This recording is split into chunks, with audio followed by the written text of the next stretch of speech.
Shalom, shalom, geração do avivamento. Bom dia, bom dia, bom dia para todos vocês.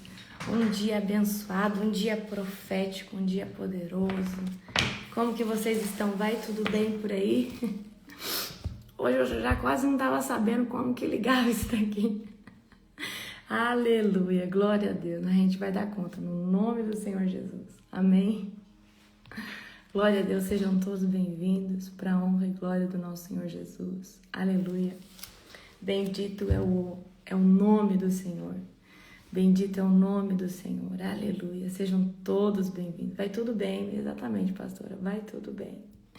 Gente, esse terceiro dia tá acabando. Glória a Deus. Aleluia. Gente, hoje eu orei pela graça. Hoje tinha hora que eu queria gritar. Eu não conseguia. Eu falava, meu Deus, eu preciso dar unção aqui hoje, porque a minha força acabou.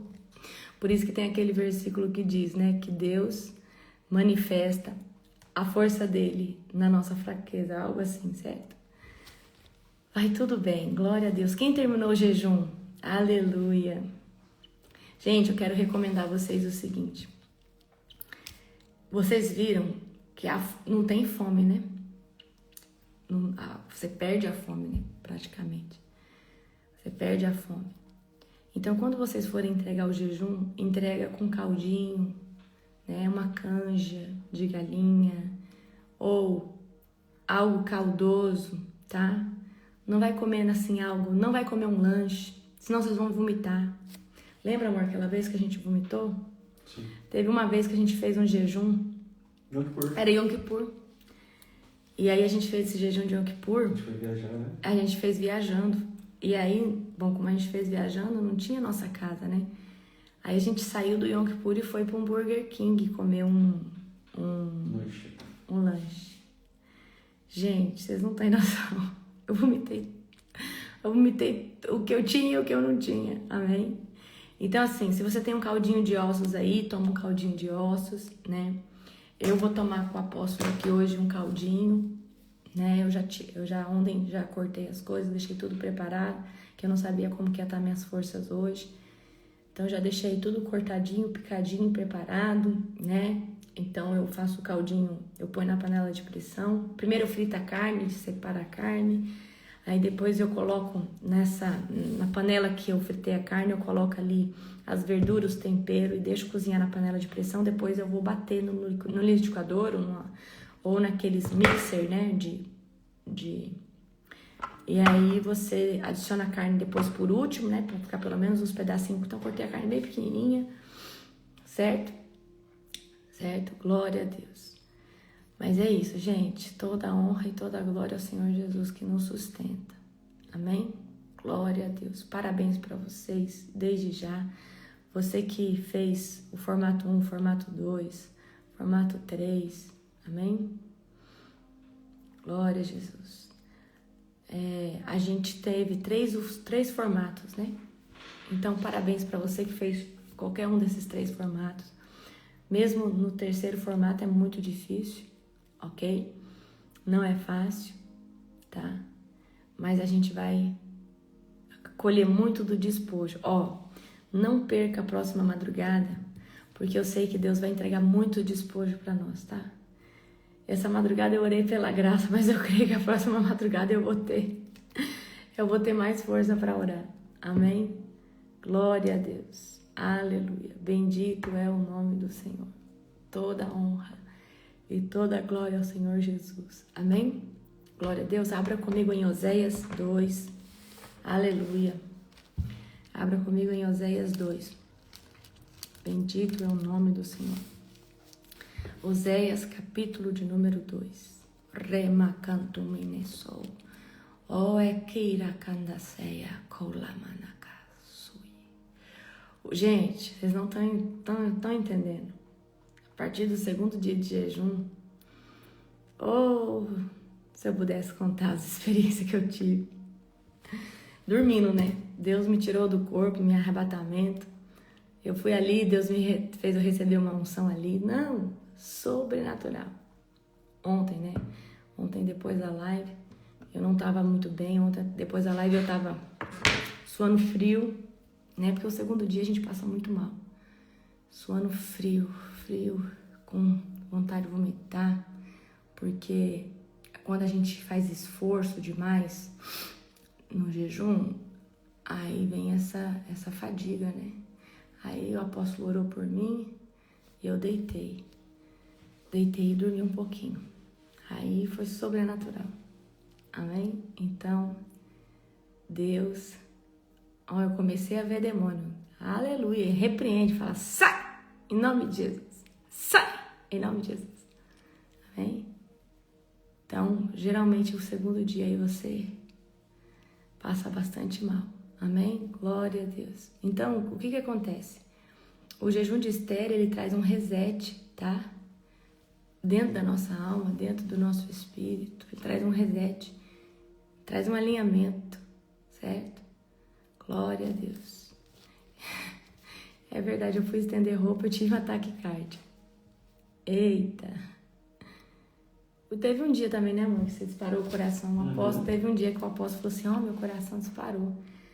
Né? Porque a gente tá poupando energia e qualquer desgaste de energia, o coração tudo. Amém? Feche os olhos de vocês. Querido Deus e Pai Todo-Poderoso, é na autoridade do nome de Jesus que nós te glorificamos por mais uma madrugada. Obrigada, Senhor Deus, porque até aqui o Senhor me sustentou e sustentou, Pai, o teu filho, Senhor Deus. Obrigada, Jesus, por cada um nessa madrugada que orou, que clamou. Senhor Deus, eu creio, Pai, que esse jejum de Esther será um divisor de águas. Eu creio, Pai, que esse jejum de Esther será, Pai, um tempo estrondoso. Eu creio que esse, Pai, é o maior start para nós vivermos essa expansão. Pai, eu quero te clamar, Senhor Deus, que depois desse jejum de Esther, o Senhor nos faça sentir, Pai, um quebrantamento genuíno, que nós possamos nos tornar, Pai, sensíveis à Tua presença, como nunca antes. Que nós possamos, Pai, mergulhar, Senhor Deus, nas asas do Espírito Santo, de uma forma poderosa. Arikoremik no sokai, lectu forque minissoakaia. Em nome de Jesus. Pai, fala conosco, Pai, no devocional de hoje. Fala conosco, Pai, no livro de Oséias 2. Fala conosco, Pai, no dia de hoje. Em nome de Jesus. Amém. Glória a Deus. Gente, então ontem nós vimos em Oséias 1, Oséias capítulo de número 1. Oséias é um profeta que foi levantado 700 e poucos anos antes de Cristo, tá? Para profetizar. E ele, né, amando de Deus, ele casa com uma prostituta chamada Gomer. A prostituta representa, certo, o Israel, o povo infiel. E Oséias está representando Deus ali, certo, nesse ato profético. E os seus filhos, o nome dos seus filhos são a sentença. Então nós vamos ler agora Oséias capítulo de número 2. Abra comigo, você que pode. Amém? Oséias 2. Aleluia. Então vamos lá. Nesse dia vocês chamarão seus irmãos de Amim, meu povo, e chamarão suas irmãs de Ruama, minhas amadas. Então aqui a gente vê que Deus já está revertendo o quê? A sentença, né? Apresentem acusações contra sua mãe, pois ela já não é minha esposa, e eu já não sou seu marido. Digam-lhe que remova do rosto a maquiagem de prostituta e que tire as roupas que deixam os seios à mostra. Do contrário, eu a deixaria nua, como no dia em que nasceu. Permitirei que morra de sede, como numa terra seca e desolada. E não amarei seus filhos, pois foram concebidos em prostituição. Sua mãe é uma prostituta indecente, que engravidou de forma vergonhosa. Disse, irei atrás de outros, disse, quem disse? Prostituta. Irei atrás de outros amantes e me venderei a eles, eles em troca de comida e água, e em troca de roupas de lã, de linho, e em troca de azeite e de bebidas. A prostituta aqui, queridos, representa Israel, porque Israel se prostituía com os falsos deuses. Israel pedia prosperidade para outros deuses. Agora eu estou no 7, Oséias 2:7. Quando correr atrás de seus amantes, não os alcançará. Procurará por eles, mas não os encontrará. Então pensará: voltarei para o meu marido, pois com ele eu estava melhor que agora. Ou seja, Israel vai falar assim: ó, esses falsos deuses aqui não dão em nada. Quer saber? Eu vou voltar para o Yahvé. Ela não entende que tudo que tem foi dado por mim. O trigo, o vinho novo, o azeite, dei-lhe até mesmo prata e ouro. Mas ela ofereceu meus presentes a Baal. Agora, porém, tomarei de volta o trigo, o vinho, que lhe providenciei a cada colheita. Tomarei as roupas de lã e de linho, que lhe dei para cobrir a sua nudez. Eu a deixei nua em público, à vista de todos os seus amantes. Ninguém será capaz de livrá-la das minhas mãos. Acabarei com suas celebrações e com as festas de lua nova e seus sábados. Com todos os seus feriados, destruirei suas videiras e figueiras, que ela diz ter recebido de seus amantes. Ou seja, o povo de Israel, de toda a colheita, de toda a bênção que eles tinham, eles ainda atribuíam aos falsos deuses. Falava assim: ah, isso aqui foi Baal que nos deu, isso aqui foi Aserá, isso aqui foi o Deus tal que nos deu, certo? Então, olha só no 12. Destruirei suas videiras, figueiras, que ela diz ter recebido de seus amantes. Farei que se tornem densos matagais, onde animais selvagens comeram os frutos. Eu a castigarei por todas as vezes que queimou incenso às suas imagens de Baal, que colocou brincos e joias e saiu atrás de seus amantes, mas se esqueceu de mim, diz o Senhor. Aleluia. O amor do Senhor pela nação infiel de Israel. Contudo, eu a conquistarei de volta. Contudo, eu a conquistarei de volta. Ao deserto levarei e lhe farei com carinho. Devolverei suas videiras e transformarei o vale de Acor numa porta de esperança. A gente vê a soberania e a misericórdia de Deus acontecendo sempre. Deus está irado, Deus está bravo, mas daqui a pouco Ele está trazendo esperança. Ela se entregará a mim como fez há muito tempo, quando era jovem, quando eu a libertei da escravidão do Egito. Nesse dia, diz o Senhor, você me chamará de meu marido,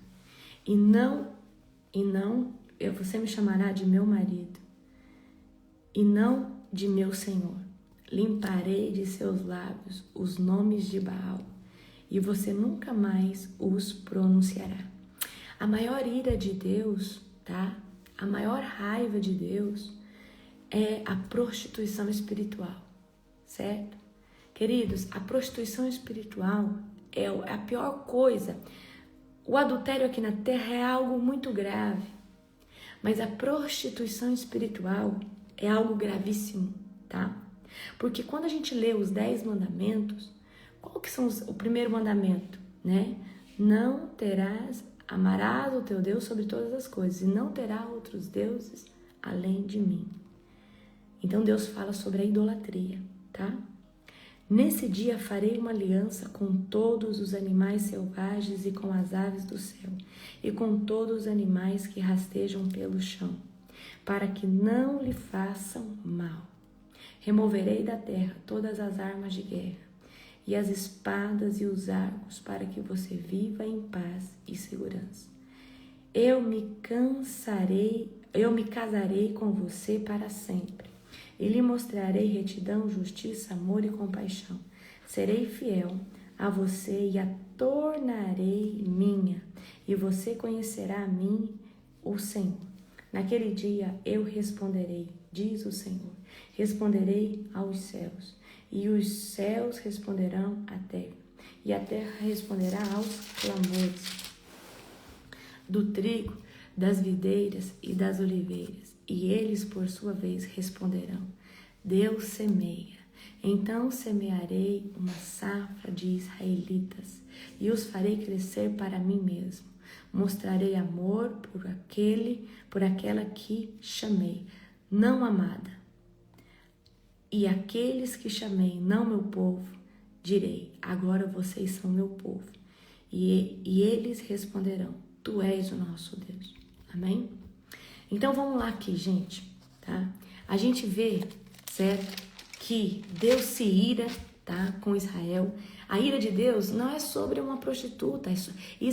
Eu quero que você entenda que Gomer representa Israel, tá? Representa a infidelidade espiritual, certo? Então, vamos entender esse contexto aqui. A gente tem Israel, que é a nação que Deus escolheu se revelar, certo? Nós somos os gentios, que nós, né, tivemos que ter o filho para poder conhecer a Deus. Mas Deus se revelou para uma nação, diretamente. Quem foi essa nação? A nação de Israel.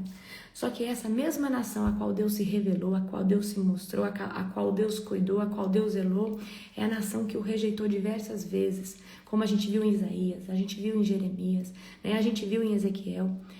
E aqui no livro de Oséias faz esse ato profético de casar com uma prostituta que representa Israel, ele representando Deus, e os filhos as sentenças.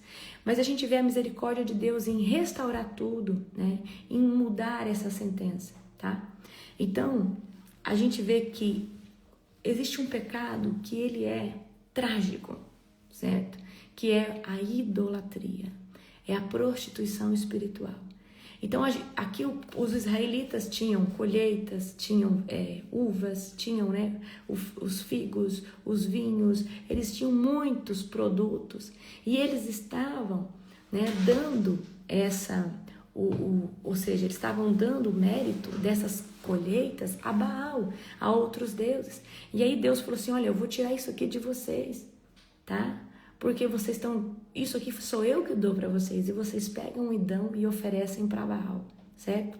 Então, queridos, até nos dias de hoje, é muito perigoso essa questão da prostituição espiritual, porque talvez a sua prostituição espiritual é com a internet, sua prostituição espiritual é com, né, você coloca o seu marido, a sua esposa, a sua família, os negócios, a casa, um carro, ou qualquer outra motivação na frente, tá, de Deus. E se nós conseguirmos colocar Deus no centro de tudo, todas as outras coisas vão conseguir ir bem, tá? Então, eu vou aqui trazer algo para vocês. Eu estava falando com o apóstolo, né? Eu sempre trago assim pro apóstolo, né? Da gente continuar do jeito que a gente tá, tocando o ministério, com o nosso coração. E eu falo para ele que a engrenagem de nós termos um caráter, né, alinhado com Deus, é a questão de jejuarmos. Então, o jejum é algo que nos ajuda muito a nos manter com os pés no chão. O jejum é algo que nos ajuda muito a manter o nosso caráter em Cristo, a ser lapidado, a nos permitir ser lapidados pelo Espírito Santo, tá? Então, queridos, o jejum é uma ferramenta de edificação muito poderosa que vai te ajudar a sempre se manter, como que eu posso dizer para você? Edificado, alinhado. Então, o jejum, como o apóstolo disse, o jejum mata a nossa carne, o jejum mata os nossos desejos, o jejum mata as nossas vaidades, o jejum mata o nosso egoísmo, o jejum mata o nosso ego. Então, quer continuar firme na presença de Deus, você não pode parar de jejuar. Porque, queridos, o jejum é uma ferramenta poderosa, tá? Você, lembra de você quando você começou o jejum. Quantas coisas não foram tiradas, quebradas? Eu tenho certeza que nesse jejum de Esther, o que será que Deus vai arrancar de você? Certo? Então, nesse jejum de Esther, eu tenho certeza que Deus vai mexer em coisas. Deus vai tirar coisas. Porque a nossa configuração espiritual nunca mais será a mesma depois de um jejum desse como o de Esther. Queridos, você tem noção que é 3 dias sem comer? É algo muito forte. É 3 dias. Então, eu quero que você entenda. Esse jejum, ele traz um reset dentro da sua alma, dentro do seu espírito. E o que é um reset? Traz um alinhamento, tá? Ressignifica tudo isso. Então, eu e o apóstolo, nós querendo ou não, a gente acaba que sofre um pouco mais no jejum, porque nós somos os fomentadores do jejum.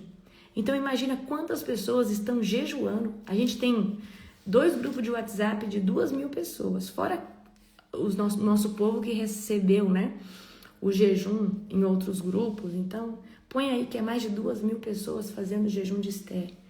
A ira de Satanás é muito grande, então vocês precisam orar pela nossa vida, tá?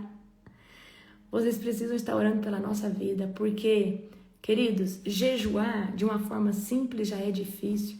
Agora imagina mais de 2.000 pessoas fazendo um jejum que vai trazer o quê? Quebra de sentença, quebra de uma legalidade que tinha ali que fomentava aquele pecado. Então, quantas coisas o Senhor não tratou nesse jejum de Esther? Quantas coisas, e uma coisa que o Senhor disse para mim é o aquebrantamento, que Ele ia trazer um aquebrantamento muito grande após os 3 dias, tá? Então você vai estar mais choroso na presença de Deus, você vai estar mais sensível à voz do Espírito Santo, amém? Mas eu quero que você continue, certo? Sendo sensível à voz de Deus. E não tem como ser sensível à voz de Deus se nós não usarmos e aplicarmos as disciplinas espirituais, que é oração, jejum, renúncia. Jesus pediu para você tirar a vaidade, tira, porque se Ele quer que você tire a vaidade é porque você se esconde atrás disso. Se Jesus pediu para você ficar lá tanto tempo sem usar um negócio no cabelo, porque o seu cabelo é de um jeito e você quer alisar de outro, então é porque você se esconde atrás disso, amém? Então as renúncias, muitas vezes, o que o Senhor nos pede é algo, na verdade, é porque nós nos escondemos através daquilo ali, amém? Então, queridos, a hora que nós sairmos desse jejum de Esther, eu quero te confrontar a estar numa vida mais jejuada, né? É igual, você não precisa estar fazendo um jejum de Esther toda semana, mas olha o que você pode fazer, né? Você pode começar a levar uma vida jejuada assim, ó. Vou fazer um jejum de 6 horas da manhã, minha janela de alimentação vai ser de 6 a 1 da tarde. Depois da 1 eu não como mais nada. É um ótimo jejum para começar o ano. Vai janeiro desse jeito. Aí fevereiro se aperta mais um pouco e vai apertando sucessivamente. Pode ir tirando glúten, lactose, tudo isso que vai ficar mais apertado, amém? Mas vai ser sobre, cada um faz conforme o que é a sua medida, conforme, né? A gente tem lá o propósito de expansão. Esse propósito é para você estar jejuando sempre, sempre, sempre. Então faz as suas metas mensais. Janeiro, a partir depois do jejum de Esther, eu vou começar a jejuar assim. Vou jejuar de tal hora, certo? Ok? Então, vocês vão viver algo sobrenatural. Vocês vão viver uma expansão. Das 16 às 8 da manhã também, Thaís, é forte. É muito forte. Ó, das 16 às 8 é muito forte, tá? Glória a Jesus. Amém? Gente, eu não vou me estender mais na live hoje, porque a minha cognição já está comprometida, tá? Mas eu dei o meu melhor aqui para vocês. Eu tô no meu 3º dia, né? Eu tô com dificuldade até para falar, eu fico às vezes com um pouquinho de falta de ar. Mas quando terminou o jejum, como que você vai entregar o jejum? Terminou o jejum, você vai orar, entregar para Deus, apresentar para Deus todas as causas a qual você, né, esteve ali orando e clamando os 3 dias. E aí você vai comer depois algo, né, líquido, uma sopinha, um caldinho. Não vai já em algo sólido, senão você pode vomitar e passar mal, amém? Então, ó, próxima madrugada vai ser poderosa, certo? Porque nós vamos estar falando, né, sobre o despojo, né, desses 12 dias de primícia. Aí nós vamos ter uma live poderosa também. E amanhã, segunda-feira, né? Amanhã, segunda-feira, tem culto de membros comigo, tá? Eu que vou dar o culto de membros, amém? Um beijo no seu coração, tá? Que você venha ser sustentado pela glória, pelo poder e pela unção do Espírito Santo nesse dia, para você conseguir entregar e chegar até o final. Amo vocês e até a próxima madrugada.